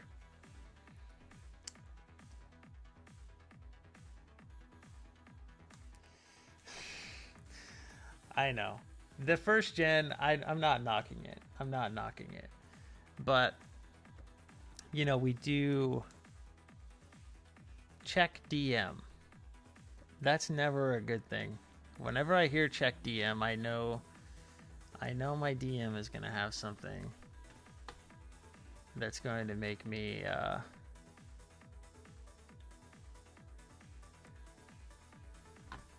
smile.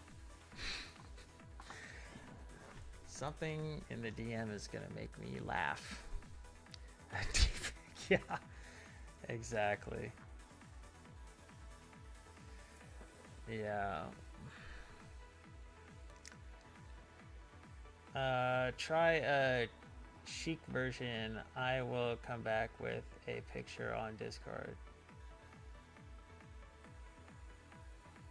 Done with submit address on DM. Oh, okay. Yeah. I need to grab a wallet to do this drop. I didn't bring it down. Actually, I think people are submitting layer 1 addresses.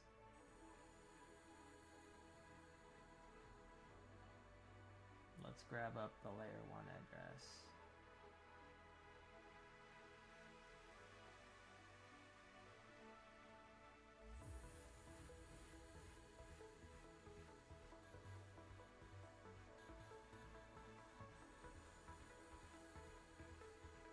Now I just have to see where these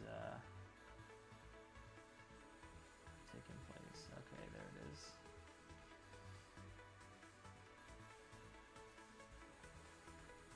Alright. Boom.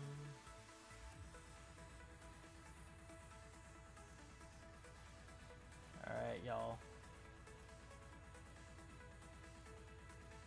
Hit me up.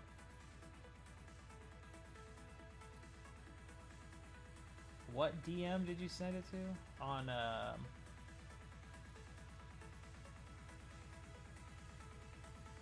you sent it through DM on X?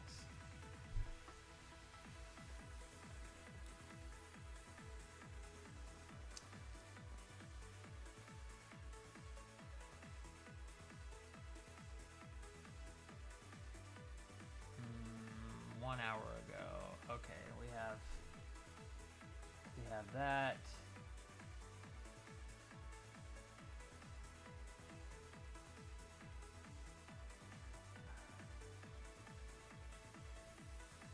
Okay, we already added that.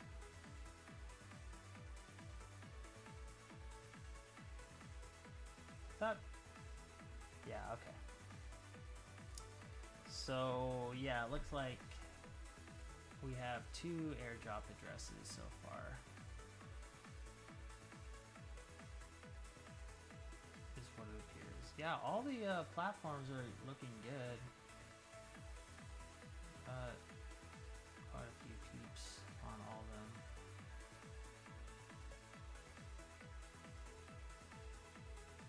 I have not done an airdrop yet. I'm gonna do that. Let me grab the wallet real quick. I'll be right back.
Okay.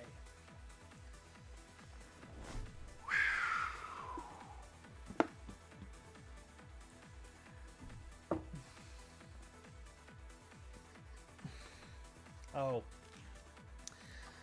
we were trying to price out a meal. Actually, we were just we were just trying to get the price of something in Indonesia. Like, what could you get for $10 in Indonesia?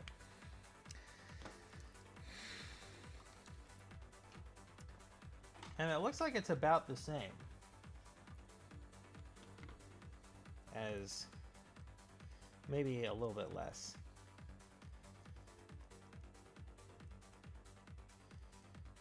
I don't know. I mean, actually, to be fair, I don't know how much money he spent on that meal that he's showing there.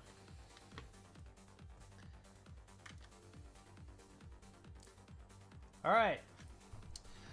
We're getting ready to do an airdrop, everybody.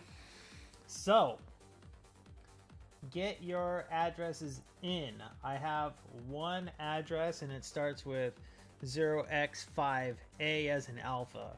So, if that's not you, then drop your address in the chat here.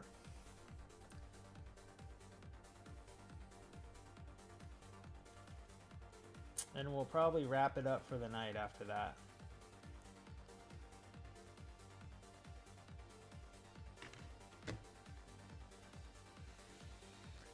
It's like the show $40 a day or whatever it was with Rachel Ray.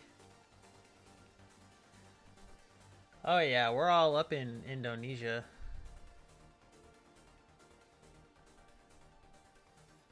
Okay.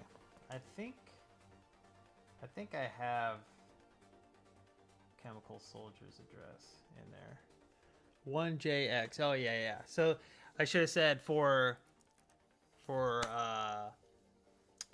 Binance Smart Chain. So I just have the 10X address, and then I just have one YadaCoin native layer 1 address. So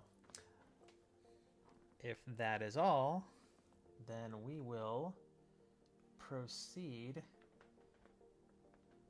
with the airdrop.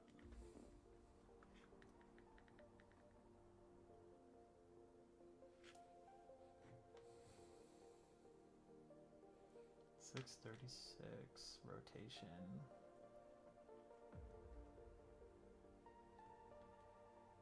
All right.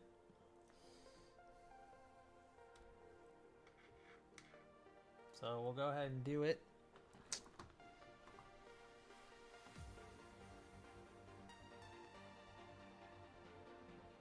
No, but it's cool. I can do that. I'll do the airdrop on if you just depends on where you want the airdrop. So if you want the airdrop on YadaCoin layer 1, then I can just use that address. But if you want the airdrop in wrapped Yada, then paste your Binance Smart Chain address.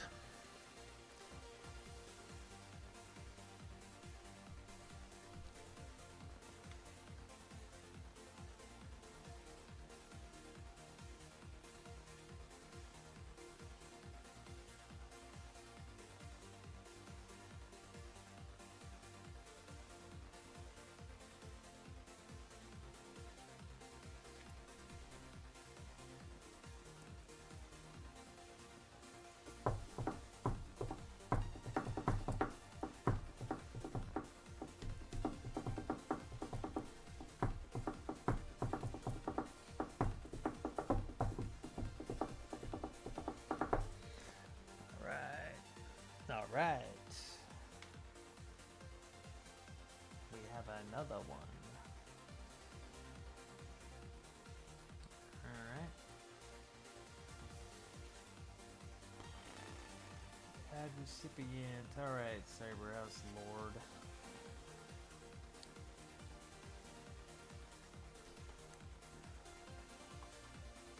Cyberhouse Lord, did you send your address? I think you use YadaCoin layer 1, so just send that to me, offline or whatever. Oh, you did? Okay. Oh, on DM. Oh, All right.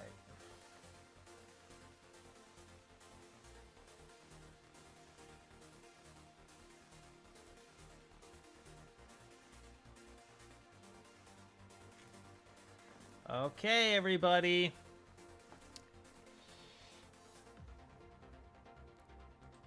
It's that time. It's airdrop time.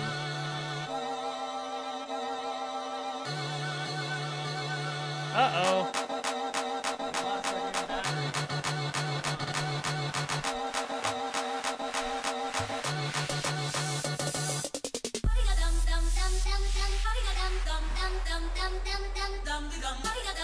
Yeah. Quickest battery charge or change ever. The camera died and I got it back online.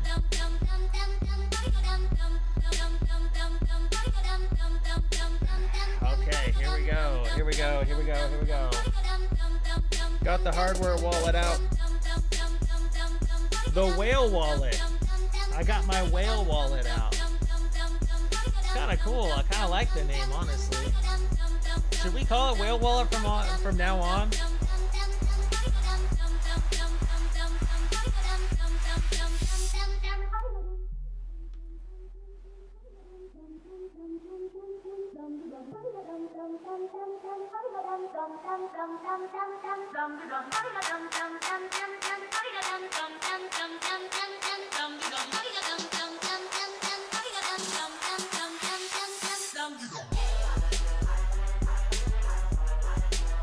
Alright, we got the airdrop processing.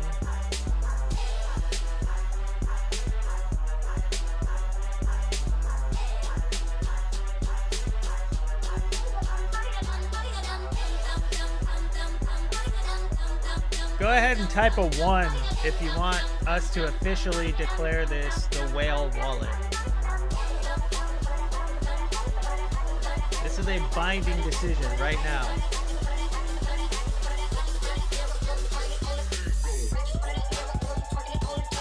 You're altering the course of history right now in this chat.